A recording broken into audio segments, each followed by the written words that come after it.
अभी अभी south Asia से एक ऐसी खबर सामने आई है जिसने पूरे क्षेत्र की राजनीति, सुरक्षा और कूटनीति को झकझोर कर रख दिया है।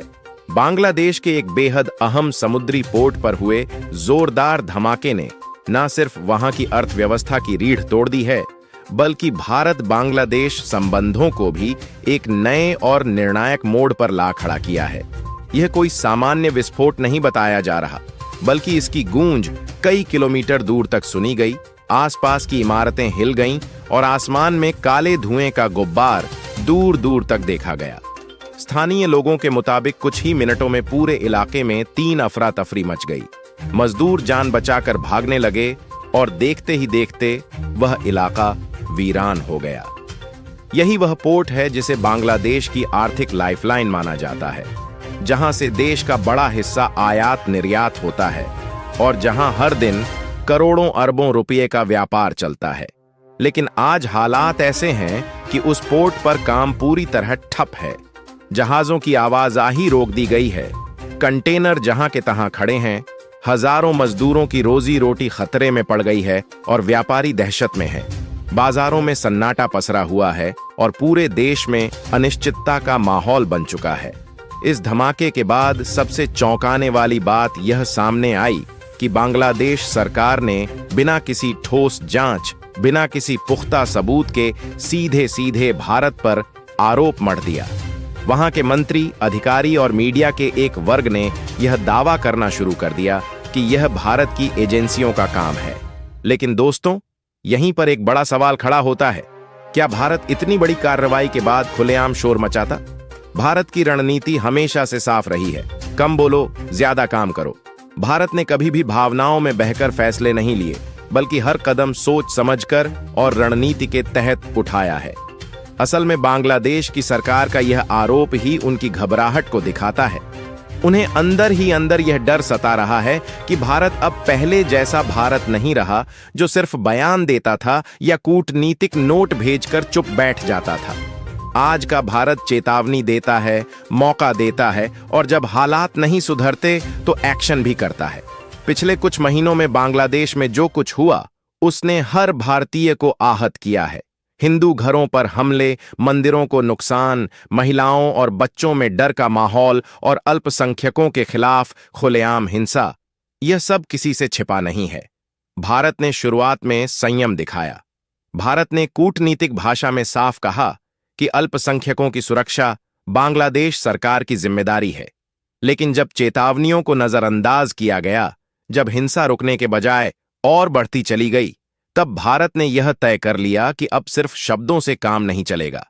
यही वजह है कि आज जब उस पोर्ट पर धमाका हुआ और पूरी दुनिया की नजरें उस पर टिक गईं, तो भारत ने आधिकारिक तौर पर कोई आक्रामक बयान नहीं दिया, कोई उकसावा नहीं, कोई धमकी नहीं।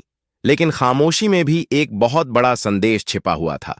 संदेश यह कि भारत अब हालात को यूं ही नहीं देखेगा। बांग्लादेश की सरकार को यह बात अच्छी तरह समझ आ चुकी है कि अगर हालात और बिगड़े तो अगला झटका और भी गहरा हो सकता है। यह पूरा घटनाक्रम सिर्फ एक धमाके तक सीमित नहीं है। इसका असर बांग्लादेश की पूरी सप्लाई चेन पर पड़ चुका है। तेल, गैस, खाने पीने का सामान, मशीनरी, सब कुछ फंसा हुआ है।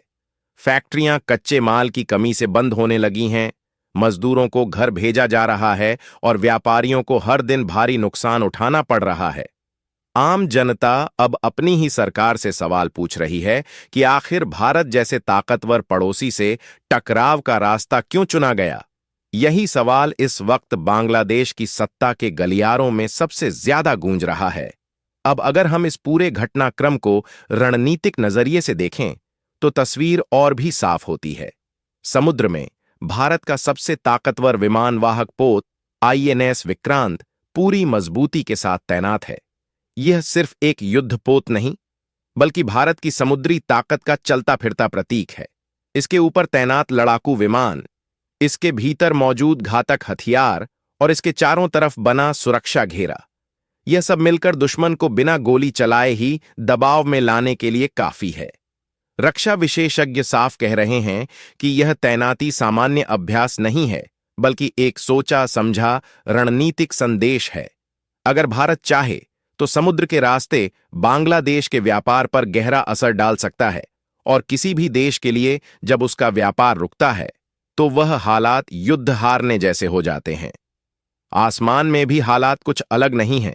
सीमा के आसपास राफेल लड़ाकू विमानों की लगातार उड़ानें हो रही हैं। यह सिर्फ निगरानी नहीं बल्कि शक्ति प्रदर्शन है। राफेल की गड़गड़ाहट बांग्लादेश के अंदर तक सुनाई दे रही है और यह बताने के लिए काफी है कि भारतीय वायुसेना हर पल तैयार है। रक्षा जानकार इसे मनोवैज्ञानिक दबाव की रणनीति बता रहे हैं, क्योंकि जब किसी देश की सीमाओं के पास लगातार आधुनिक फाइटर जेट्स उड़ते हैं तो वहां की सरकार और सेना पर मानसिक दबाव बनना तय है। जमीन पर भी भारत ने कोई कसर नहीं छोड़ी है।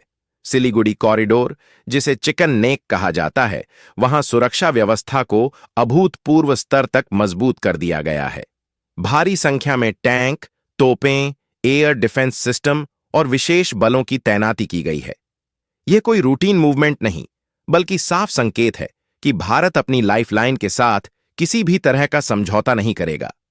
चीन की भूमिका को भी यहां नजरअंदाज नहीं किया जा सकता। लंबे समय से चीन बांग्लादेश के जरिए इस इलाके पर नजर बनाए हुए है, लेकिन भारत की इस सख्त तैयारी ने उसकी रणनीति को भी झटका दिया है। इस पूरे दबाव का असर अब बांग्लादेश के अंदर साफ दिखने लगा है। उनकी करेंसी दबाव में है, शेयर बाजार हिल रहा है और व्यापारिक सिस्टम डगमगा रहा है। सरकार के भीतर आरोप प्रत्यारोप का दौर शुरू हो चुका है और उसकी विश्वसनीयता तेजी से गिर रही है। दूसरी तरफ बांग्लादेश में रहने वाले अल्पसंख्यकों के बीच एक नई उम्मीद जगी है। उन्हें लग रहा है कि भारत ने आखिरकार उनकी आवाज सुनी है और उन्हें अकेला नहीं छोड़ा है। यह सिर्फ सैन्य या राजनीतिक संदेश नहीं बल्कि एक मानवीय संदेश भी है कि अन्याय को नजरअंदाज नहीं किया जाएगा। भारत की सबसे बड़ी ताकत यही है कि वह बिना शोर मचाए हालात को अपने पक्ष में मोड़ना जानता है। न बेवजह बयानबाजी, न जल्दबाजी, बल्कि ठोस रणनीति। यही वजह है कि आज अमेरिका, यूरोप, रूस और चीन सब इस पूरे घटनाक्रम को बेहद ध्यान से देख रहे हैं। दुनिया समझ रही है कि भारत अब एक परिपक्व और निर्णायक शक्ति के रूप में उभर चुका है। दोस्तों, नेशनल न्यूज टुडे पर हम आपको यही बताना चाहते हैं कि यह वक्त एकजुट रहने का है, अपनी सेना पर भरोसा रखने का है और देश हित में लिए गए फैसलों को समझने का है। जब बात राष्ट्र की सुरक्षा की आती है तो राजनीति, भाषा और मतभेद पीछे छूट जाते हैं। आगे सिर्फ तिरंगा होता है और आज तिरंगा पूरे आत्मविश्वास के साथ लहरा रहा है। अगर आपको यह विशेष रिपोर्ट पसंद आई हो तो इसे ज्यादा से ज्यादा शेयर करें, वीडियो को लाइक करें और चैनल नेशनल न्यूज टुडे को सब्सक्राइब जरूर करें। नीचे कमेंट बॉक्स में जय हिंद लिखना ना भूलें।